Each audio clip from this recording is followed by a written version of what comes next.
আসসালামু আলাইকুম। আসিনি পালা, আমিও আছি আলহামদুলিল্লাহ পালা। মনে আসিনি আপনারা কইছিলাম ঢাকা কি মাওয়া যাওয়ার সময় আমার চোখ থেকে চশমাটা পড়ে গেছে। ও ভিডিও তো ও কথাটা ফলো করছে আমার ফ্রেন্ড একটা, তাই খর কিতাবে তোর কিতা হাসাও চশমা আছে না, আমি কই ওই বাদে আমারে খর চিন্তা করিস না, কয়েকদিনের মধ্যে একটা পার্সেল ফাইলিবে, ওটা গিয়ে রিসিভ করিলি, তোর টাকা ওকে দেওয়া লাগতো না, খালি গিয়ে রিসিভ করিলিস। আমি কই ও কিতা খোঁজ মাগনা পার্সেল পাইয়া আমি ধান ক্ষেতের মাঝখানে পিলারের উপরে দিয়ে আটা শুরু করে দিছি, কই সকাল যাই সকাল।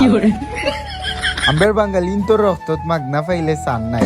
পার্সেলটা সুন্দর করে খোলার লাগি সময় আর ধৈর্য কোনোটাও নাই, এটা আমার গেছে ভালো লাগে না। আমার ওই তো ডাইরেক্ট অ্যাকশন সিরিল ইতাম একবারে। লাইফে মন বুঝার মতো অলান কয়টা ফ্রেন্ড থাকলে আর কিতা লাগে। বান্ধবী তোরে দোয়া করিয়া দিলাম তোর জন্য সকাল বিয়ে হয়। আপনার বান্ধবীন তোরে মেনশন দরকার, মেনশন দিয়া কইবা যে অলানো একটা সুন্দর পার্সেল গিফট করলে তাড়াতাড়ি বিয়ে হয়। একটা চশমার লাগে অত তা বক্স দিছে, আমি খুলতে খুলতে হেরান হয়ে গেছি। চশমার বক্স খুলরাম না মনে হইল ফুরিন তোর মন খুলরাম, ফেস আর ফেস। এর বাদে মনে হইলো তারার ভিতরে জিলাপির ফেস বুঝার মতো ক্ষমতা আমরা সময় তো নাই। বহুত সময় যুদ্ধ করা বাদে চশমাটা আতো পাইলাম। চশমাটা আতো পাইয়া কই একটু তা চেক করিয়া দেখি কিলান লাগে। চশমাটা ফিন্দা পরে আমার মনে হয়েছে যে না আমি আক্কা চালি থাকি জাক্কা চালিয়ে গেছে। আসলে চশমাটা বাক্কা সুন্দর। পর্তুগাল থেকে বান্ধবী গিফট পাঠানোর পরে মনে হয় একটা রং লাগিয়ে গেছে, কই লন্ডন ইমাইনছে গিফট দেলাইছে, একটা বাব লওয়া দরকার। লন্ডন ইমাইনছের গেছ থেকে গিফট পাইয়া শরীরে একটা এনার্জি আইছে, একটু বাব লইলাম।